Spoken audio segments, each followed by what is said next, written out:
Hi, I'm Kaarin from Summer Rangers, and I'm going to show you how to make a simple version of Cava's delicious stuffed piquillo peppers. You have a recipe in your kit for the pepper mix, and I'm going to follow that today with you. So the first thing you're going to do is you're going to make the sauce. You have a little can of sauce. You'll open it with a can opener and put it into a mixing bowl. When you're done with that, you'll take your packet of sofrito sauce, which is the name for this special delicious sauce that makes a bed for the piquillo peppers once they're cooked. You're going to mix your spice packet right into that bowl, give it a stir, get all the ingredients mixed in, and then you're going to add 1 teaspoon of olive oil, which you should have at home.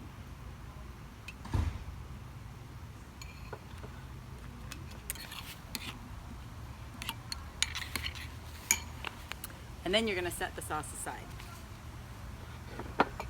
The next step you're going to take is to make the bread mix. I put the breadcrumbs from the breadcrumb packet into a little cruet, and then I'm going to add 1 teaspoon of olive oil, and then I'm going to stir the crumbs. When you're done stirring, you can set the breadcrumbs aside.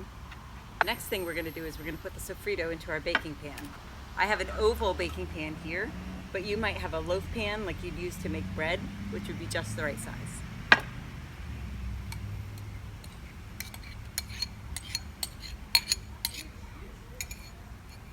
The next thing I'm going to do is open up the jar of peppers, and I'm going to dump them into a bowl. Since they're whole peppers, it might take a little shaking, gentle shaking, to get them out, or sometimes you have to kind of get your fingers in there and coax them out of the jar. Be careful not to tear them though, because you're going to want nice long strips to put your cheese into. Next thing we're going to do is we're going to rinse our peppers. They're covered in this sort of thick sauce that they're jarred in, and we want to get that sauce off. So I have here prepared a bowl of water, and I have a paper towel on a plate, just a regular old dinner plate.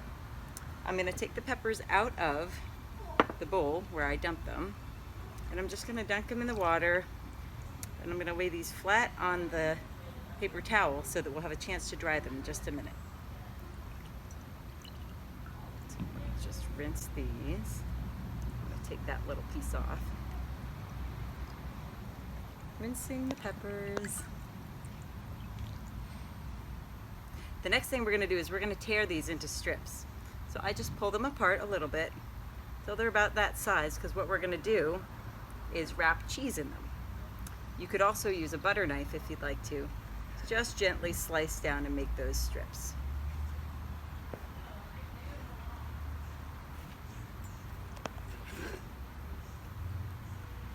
And then I'm going to take another paper towel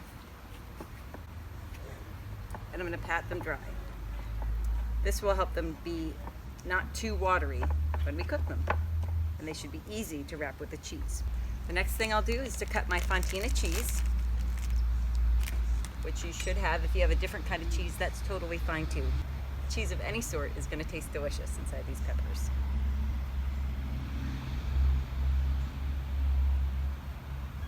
So I have them in sort of thick wedges right now, but I'm going to cut them again sideways so they're a little thinner.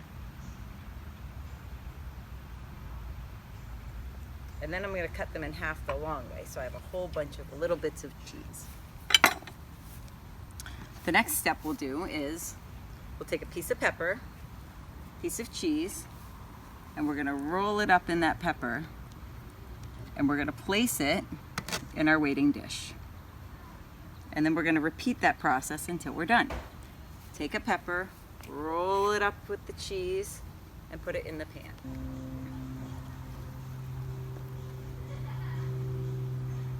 Now if you have some little bits left over, you can put them with another piece of cheese and just find a spot in there and tuck them in between the other peppers.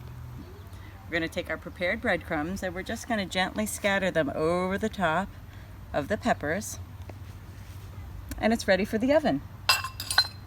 The final step you're going to take is to wrap this with saran wrap or tin foil, or maybe put a cover over it, and you're going to stick it in your fridge so your parents are ready to help you cook it. Once it comes out of the oven and it's bubbly and hot, you can decorate it with the crispy fried chickpeas that you got in your kit, with the chili threads, or you can simply get some fresh herbs and stick them right on top to make a beautiful dish.